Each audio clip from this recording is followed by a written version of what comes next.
시청자 여러분 안녕하십니까? 한 주간의 한인사회 주요 소식을 전해드리는 KBN 뉴스 주간 브리핑입니다. 하원 사상 가장 긴 8시간의 연설이 진행됐습니다. 다카 대체 입법을 촉구하는 내용인데요. 하지만 공화당과 민주당 지도부가 합의한 2년짜리 예산안에 다카 수혜자 구제안은 포함되지 않은 것으로 알려졌습니다. 또한 트럼프 행정부가 추진하고 있는 가족 연쇄 이민 폐지는 아시안 이민자들을 타깃으로 한 것이라는 주장이 제기됐습니다.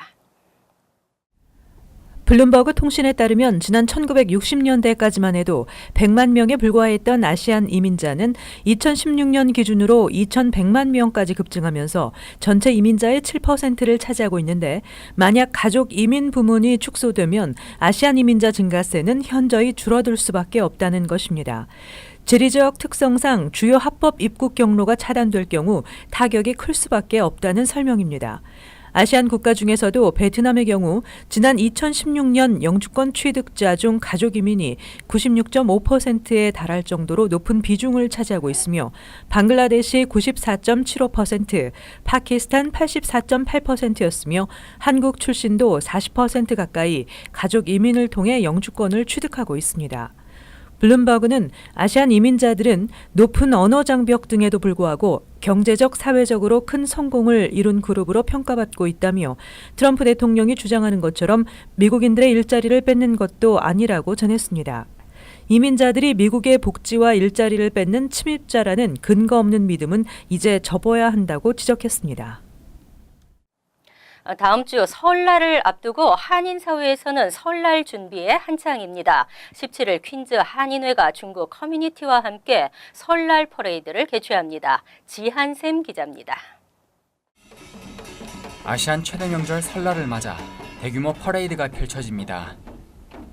퀸즈 한인회 및 지역 한인단체와 중국 커뮤니티, 지역 정치인들은 오늘 오전 플러싱 쉐라톤 호텔에서 기자회견을 열고 오는 2월 17일 토요일 한중 합동 설날 퍼레이드를 개최한다고 알렸습니다. 토요일 오전 11시에 플러싱 유니언 스트리트과 37 애비뉴 교차로에서 출발하는 퍼레이드는 총 32대의 꽃차와 50여 지역 단체가 참여해 성대하고 화려한 볼거리를 선사할 예정입니다. 김수현 퀸즈 한인 회장은 20여 개 한인단체와 사업체의 지원으로 7대의 꽃차를 준비 중이라며 설날의 정치와 한국의 얼을 알리는 행사가 될 수 있도록 노력하겠다고 말했습니다. 저희가 많은 봉사자와 학생들을 많이 초청을 하였습니다. 그래서 많은 학생들이 참여해서 2세들이 우리 구정과 또 한국의 얼을 나타낼 수 있는 그러한 잔치가 될 수 있을 것 같아서 많이 기대가 되고 있습니다. 퍼레이드 후에는 금강산 연회장에서 떡국잔치와 국악공연, 태권도 시범 등 한국의 정서를 느낄 수 있는 다양한 볼거리가 이어집니다. KBN 뉴스 지한샘입니다. 뉴욕주 드림 액트가 하원을 통과했습니다. 쿠오모 주지사는 상원에서의 통과도 촉구했지만 상원 통과는 불투명한 것으로 알려졌습니다. 민주당이 다수당인 하원은 5일 찬성 69표, 반대 42표로 통과시키고 법안을 상원으로 넘겼습니다. 그러나 공화당이 장악하고 있는 상원 통과는 불투명한 상황입니다. 드림 액트가 지난 2011년 처음 발의된 뒤 하원은 계속 통과돼 왔으나 매번 상원 문턱을 넘지 못했습니다.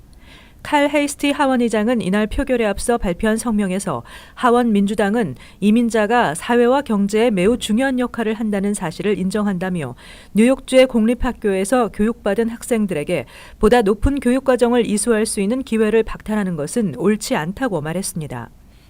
그러나 이러한 민주당의 입장과는 달리 공화당은 드림 액트를 여전히 반대하고 있으며 그 이유는 세금이 불법 체류자를 위해 쓰여지면 안 된다는 것입니다.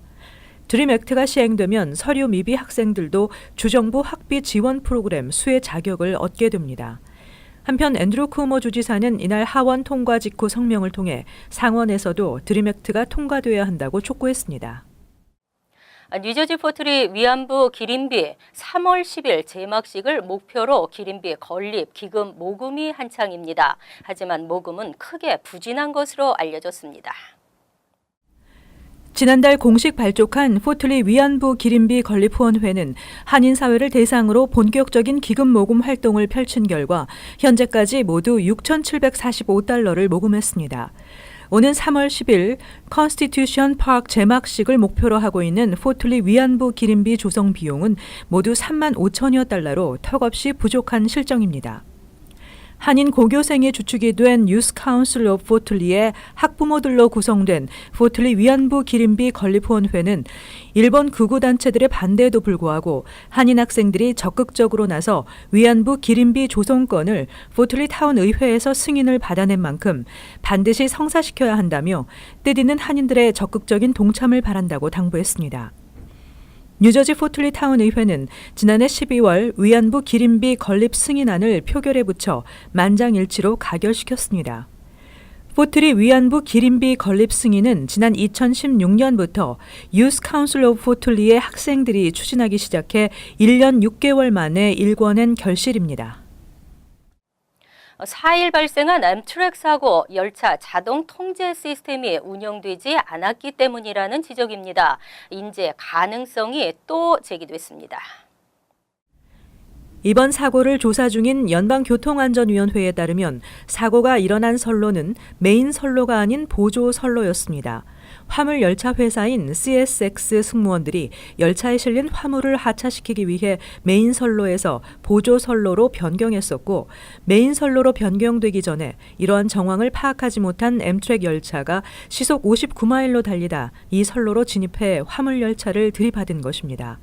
더구나 당시 해당 지역의 자동 신호 시스템이 고장이어서 사람이 수동으로 신호 시스템을 작동한 것으로 밝혀졌고, 사고 당시 신호가 어떤 상태였는지는 현재 조사 중입니다. 또 이번 사고가 발생한 지점에 위성 추적 장치를 활용한 열차 자동 통제 시스템이 설치되지 않았는데, 이 시스템은 위성을 이용해 모든 열차의 위치를 확인하고 제어해 사고를 방지할 수 있는 시스템입니다. 로버트 서멀트 연방교통안전위원회 위원장은 이 시스템은 사고를 방지하기 위해 설계된 장치라며 이 시스템이 운영됐더라면 이번 사고는 일어나지 않았을 것이라고 지적했습니다. 현재 엠트랙은 열차 자동 통제 시스템 설치를 준비 중이지만 그동안 정부는 엠트랙의 요구를 받아들여 설치 기한을 계속 연장시켰고 최종적으로 올해 말까지 설치해야 하는 상황입니다. 신분도용 범죄의 건수가 지난해 역대 최고를 기록한 것으로 나타났습니다. 소셜번호 유출 건수는 크레딧 카드 정보 유출보다 더 많은 것으로 나타나 우려를 더하고 있습니다. 2017년 신분 도용 피해자 수가 전국적으로 1,670만 명에 달하는 것으로 자블린 전략연구소가 추산했습니다. 이는 10년 전에 810만 명에 비해서 106%나 폭증한 것으로 역대 최고 수준이며 피해 규모도 2016년에 162억 달러에서 168억 달러로 6억 달러가 증가했습니다. 사기 수법도 2015년부터 카드 복제가 힘든 EMV 칩 카드가 도입됨에 따라 카드 복제 대신 불법으로 취득한 개인정보를 도용해 온라인 쇼핑몰이나 온라인 결제 업체의 계좌를 개설하는 방법으로 진화하고 있습니다. 업체에 따르면 지난해 약 100만 명에 달하는 소비자가 본인 모르게 개설된 온라인 결제 업체 페이팔이나 온라인 쇼핑몰 아마존 계좌로 인해 금전적인 피해를 입은 것으로 나타났습니다. 자블린 전략연구소에 따르면 지난해 소비자 3명 중 1명은 개인정보 유출로 통지를 받은 경험이 있는 것으로 나타났습니다. 또 더 큰 문제는 처음으로 소셜 시큐리티 번호 유출 건수가 크레딧 카드 정보 유출을 추월한 것인데, 보안 전문가들은 소셜 시큐리티 번호 유출은 더 많은 피해자를 양산하고 피해 규모도 더 커질 수 있다고 지적하고 있습니다. 한편 신분 도용 피해를 막으려면 이중 인증과 암호화된 비밀번호를 사용하고 조기 경보와 크레딧 동결 등을 설정하는 방법으로 본인의 정보를 지켜야 한다고 전문가들이 조언하고 있습니다. 퀸즈 플러싱의 한 임대 아파트가 1억 달러의 부당 이익을 챙겨온 의혹을 받고 있습니다. 렌트 규제 아파트라는 사실을 30년 동안 숨긴 것으로 알려졌습니다. 유니온 스트리트 선상에 위치한 트라팔가 아파트를 운영하는 켈레드 매니지먼트사는 세입자들에게 렌트 규제 아파트라는 사실을 숨긴 채 임대료를 과다 청구하거나 정보 세제 혜택을 받는 수법으로 1억 달러의 부당 이익을 챙긴 의혹을 받고 있습니다. 비영리 단체 리걸 에이드 소사이어티가 6일 연방법원 맨하탄 지법에 제기한 소장에 따르면 1984년부터 이 아파트가 렌트 안정법에 적용받고 있다는 사실을 세입자들에게 알리지 않고 임대료를 매달 수백 달러씩 더 받아온 것으로 밝혀졌습니다.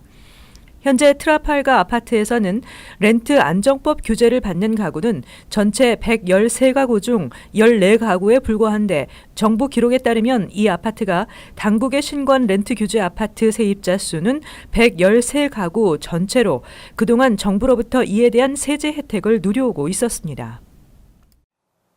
뉴욕, 뉴저지 지역 마음 놓고 수돗물을 마실 수 없는데요. 안전 기준치가 너무 느슨하다는 지적입니다. 뉴욕, 뉴저지주 수돗물에서 암 유발 물질 라듐이 기준치 이상 검출됐습니다. 지난 2010년에서 2015년 조사 결과 뉴욕의 1217개 식수 공급원에서 라듐이 일정 기준치 이상 검출됐고 뉴저지는 396개 식수 공급원에서 기준치 이상의 라듐이 검출됐다고 환경운동그룹이 발표한 보고서에서 나타났습니다. 환경운동그룹에 따르면 연방환경보호청이 정한 라듐 안전 기준치가 너무 느슨해 이번 보고서는 캘리포니아 주 정부가 새로 규정한 라듐 안전 기준치를 근거로 조사했다고 밝혔습니다. 뉴욕, 뉴저지는 별도의 기준치가 없습니다. 뉴욕의 경우 롱알랜드 메나셀 레이크 빌 워터 디스트릭트에서 공급하는 수돗물과 주민 19만 6,086명에게 식수를 공급하는 용커스의 식수원에서 기준치를 초과하는 물질이 검출됐습니다. 주 전체적으로는 라듐 228이 기준치 이상 검출된 식수원이 669곳으로 이들 식수원을 이용하는 주민은 590만 명 이상입니다. 또 라듐 226이 과다 검출된 식수원은 548곳으로 주민 443만 명 이상이 이용하고 있습니다. 뉴저지에서는 버겐 카운티 램지와 패세이 카운티 가필드의 식수원에서 라듐 물질이 기준치보다 과다 검출됐고 주 전체적으로는 총 232개 식수원에서 라듐이 기준치를 초과했습니다. 또 전국 식수원 2만 2천 곳 이상에서 기준치 이상의 라듐이 검출됐고 이에 영향을 받는 인구는 1억 7천만 명 이상이라고 보고했습니다. 하나 된 열정, 평창 동계올림픽의 슬로건입니다. 추운 날씨지만 정치적으로는 가장 뜨거운 올림픽이 될 전망인데요. 펜스 부통령이 오토 원비어의 아버지와 함께 방한을 하고 김정은의 여동생 김여정도 옵니다.